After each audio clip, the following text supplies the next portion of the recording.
In the desert, where the land stretches out like a sunburnt hide and the sky is an unblinking eye, Coyote roamed. His fur was the color of the earth, dust and shadows. His eyes gleamed with the mischief of 1,000 half-told tales. He moved through the world like a whisper, like a breeze, a creature of guile and cunning, known for his tricks and his wiles. One day he stood atop a rise, surveying the land spread out before him, a land marked by bones and scrub by the remnants of 1,000 forgotten lives. The sun hung heavy in the sky, its heat pressing down on the world with an oppressive weight. Coyote licked his dry lips and thought of water, cool and clear, a rarity in this unforgiving land.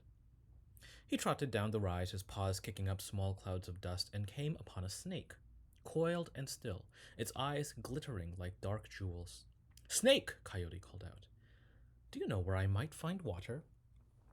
The snake uncoiled slowly, each movement deliberate and measured. "There is water, it hissed. "But it is guarded by the spirit of the desert. He does not take kindly to trespassers, Coyote." Coyote grinned. His teeth were sharp and white against the russet backdrop of his fur. "Tell me where," he said, "and let me worry about the spirits myself." The snake, perhaps out of pity, perhaps out of curiosity, directed him to a hidden spring, a place where the earth opened up and offered a gift to those fortunate enough to find it. Coyote thanked the snake and set off, his steps light, his heart buoyed by the promise of water. He found the spring tucked away in a narrow canyon, its water shimmering in the dappled sunlight. Coyote approached, his mouth watering at the sight.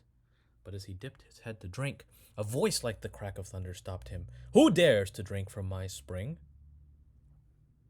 Coyote looked up, and he saw the spirit, a towering figure of shifting sands and wind, eyes like burning coals. The spirit's presence filled the canyon, a palpable force that pressed against Coyote's will.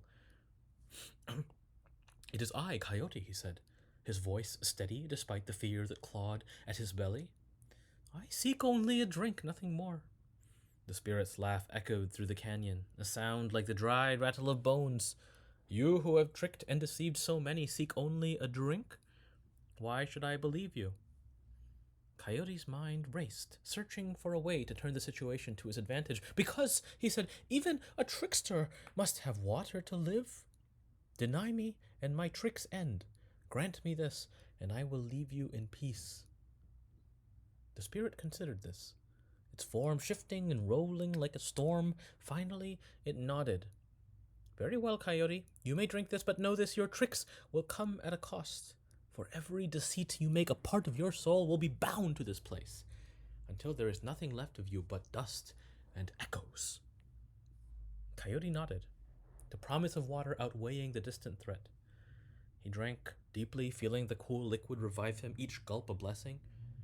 As he turned to leave, the spirit's voice followed him. "Remember, Coyote, every trick, every lie binds you closer to this canyon." Coyote left the place, his heart light, his thirst quenched. He roamed the desert as he always had, his tricks as sharp and as frequent as ever. But with each deceit, he felt a pull, a whisper of the spring and the spirit's warning. And so in time, Coyote's fur grew dull. His eyes dimmed, and he found himself drawn back to the canyon, a shadow of his former self. He stood at the spring, now a prisoner of his own making. Bound to the land he had tried to outwit, his tricks turned against him by the spirit's bargain.